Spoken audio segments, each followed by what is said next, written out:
Coucou, c'est Pâques. Nous allons aller voir les voies que nous sommes invités à explorer pour notre évolution personnelle pour la semaine du 8 au 14 juillet. J'espère que vous allez bien. Alors, j'ai déjà deux choses qui sont sorties. La gratitude et se sentir libéré. Bon, donc là, on nous dit déjà comment on peut être en gratitude. Qu'est-ce qui nous met en gratitude? C'est-à-dire qu'il y a des choses intéressantes, il y a des belles choses dans notre vie. On peut aller voir, qu'on peut observer, qu'il est intéressant de constater aussi, hein, puisqu'on peut nous dire ça, mais si nous, on n'a pas fait la démarche de regarder de plus près, on peut se dire oui, non, mais il n'y a rien qui va, ou il n'y a vraiment pas grand-chose qui se passe bien, il n'y a que des trucs qui vont pas, enfin bref, vous voyez le truc. Donc c'est à vous de voir là, d'aller observer un petit peu ce qui est chouette, ce qui vous plaît, ce qui vous met en joie, pour avoir ce sentiment-là de gratitude. Et puis, ça peut nous aider à nous libérer, c'est dans le sens où on va constater par nous-mêmes qu'il n'y a pas que des choses négatives et que c'est nous qui mesurons les choses et pas quelqu'un d'autre, vous voyez? Alors, on a les attentes, l'estime de soi, et puis on a un mieux-être durable. Bon. Donc là, ce qu'on nous dit, c'est de regarder un petit peu nos attentes, parce qu'on parlait de gratitude et de se sentir libéré, et là, on nous met le focus sur nos attentes. C'est dans le sens aussi où si on a des attentes auxquelles soit on ne peut pas répondre nous-mêmes, soit on ne prend pas le temps, on ne consacre pas l'énergie à répondre à nos attentes, on est dans des déceptions en permanence et du coup, on ne peut pas être dans ce sentiment de gratitude puisque il va y avoir toujours un manque, toujours quelque chose qui est en décalage où on a l'impression de ne jamais avoir quelque part ce qu'on veut ou ce qu'on attend. Donc là, ce qu'on se dit, c'est déjà, est-ce qu'on peut regarder de plus près quelles sont nos attentes? Est-ce qu'on les connaît? Est-ce qu'on a pris le temps, finalement, de conscientiser nos attentes? Parce que souvent, on peut être dans des attentes, mais ne même pas en avoir conscience. Donc là, on nous dit de regarder ça un petit peu concrètement, dans la matière, c'est-à-dire de mesurer les choses et d'être conscient des choses qui sont importantes pour nous, euh, et qu'on n'a pas forcément formalisé quelque part, hein. Alors, formalisé par rapport à soi, et puis ça peut être aussi formalisé par rapport aux autres, parce que si on a des attentes par rapport aux autres, mais qu'on ne les a pas exprimées, ou qu'on n'en a pas conscience déjà, eh bien, on va être dans des déceptions, puisque la personne en face de nous, elle ne peut pas deviner ce qu'on attend. Donc, voyez un petit peu tout ça, comment ça vous parle.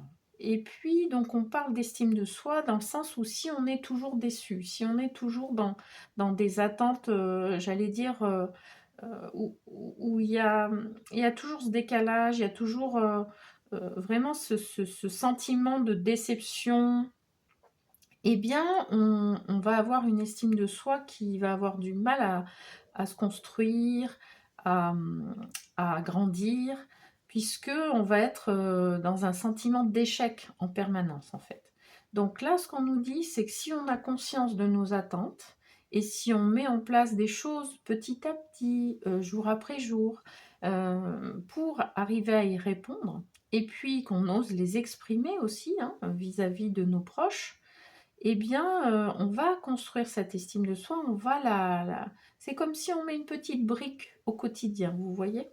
Et ça va nous permettre d'aller vers un mieux-être durable. Ça va nous permettre de construire notre équilibre intérieur, mais de manière, progressive et solide, en fait, hein, c'est ça. Alors, qu'est-ce qu'on a en d'autres decks? On a notre enfant intérieur. Donc, là, on nous dit qu'il y a peut-être des choses à aller voir. Alors, au niveau de notre enfant intérieur, est-ce qu'il se sent en sécurité ou est-ce qu'il y a des choses qui le mettent... il y a des peurs, il y a peut-être des frustrations, des choses comme ça.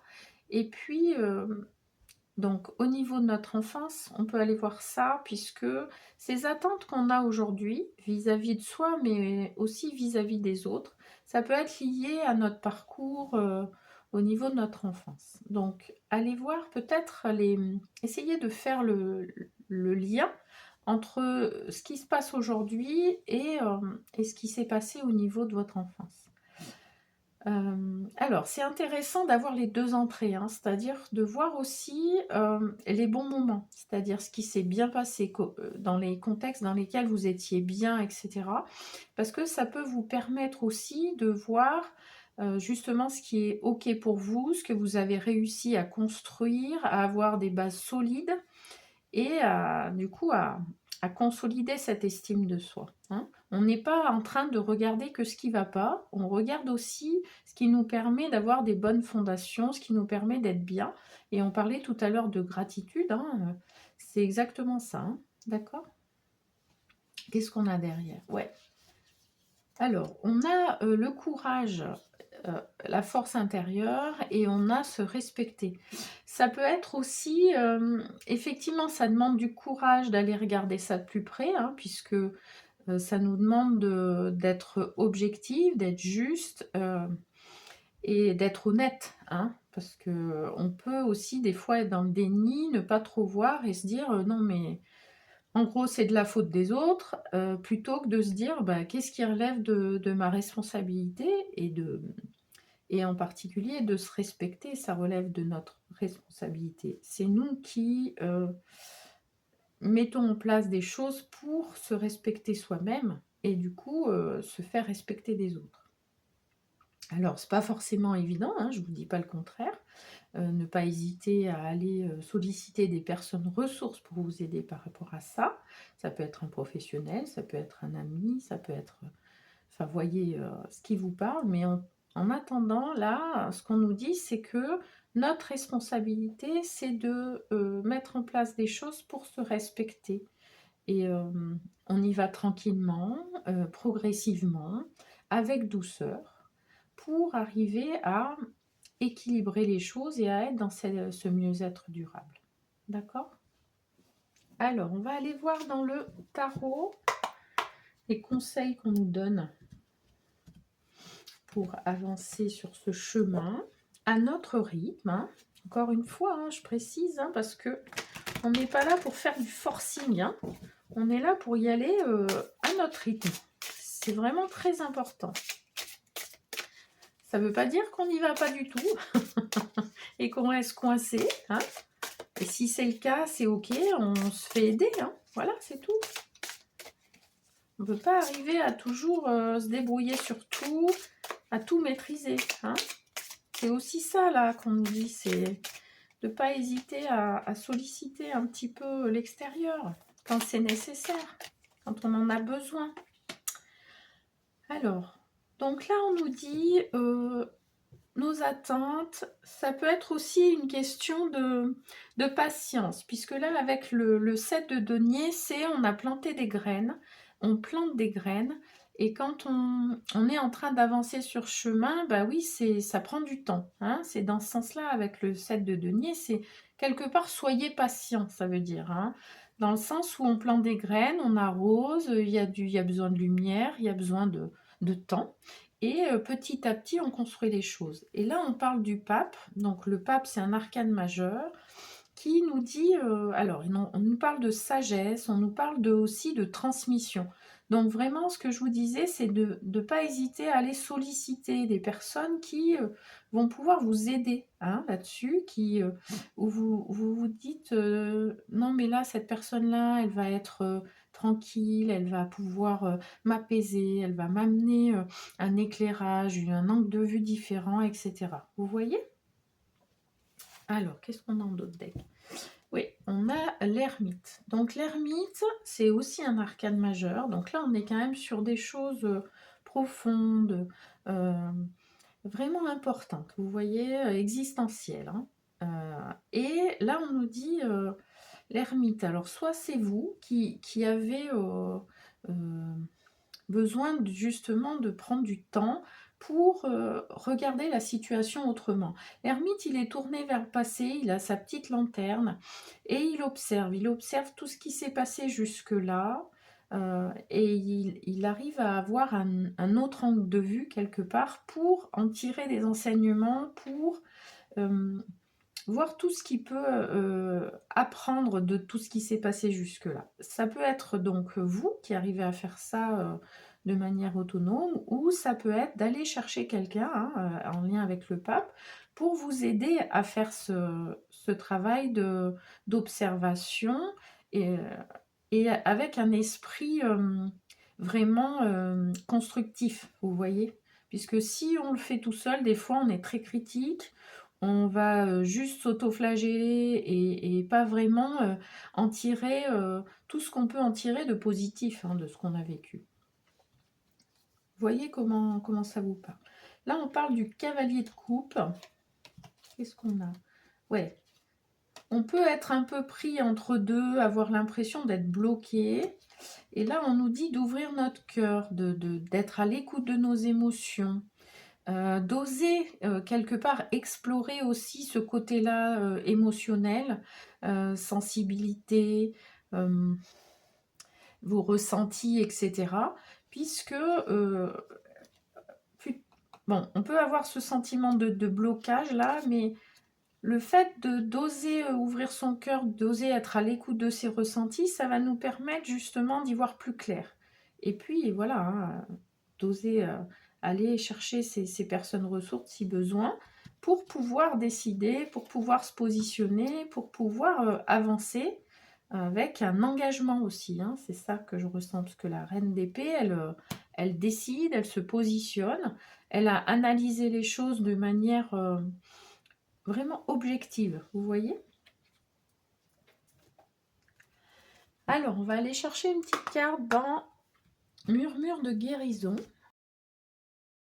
Parce que là, on est peut-être avec notre enfant intérieur. Là, il y a des choses qui se passent. On peut avoir... Ouh, ça saute. Alors, on a la compassion. Elle est partie loin, la carte. Bon, il faut aller la chercher, cette compassion. C'est ça que je ressens, là. On y va et on va la chercher par rapport à soi, parce qu'on peut être dans, comme on disait tout à l'heure, l'autocritique, hyper sévère, etc. Et là, on nous dit, allez chercher la compassion. Alors, à l'intérieur de vous, pour vous, et puis allez la chercher avec quelqu'un d'autre si besoin, puisque nous, parfois, on n'est pas capable d'être dans la compassion par rapport à soi. Alors, pour terminer, on va aller dans l'oracle de la féminité sacrée. Donc, je vous invite à liker, à partager la vidéo, à vous abonner si le cœur vous en dit.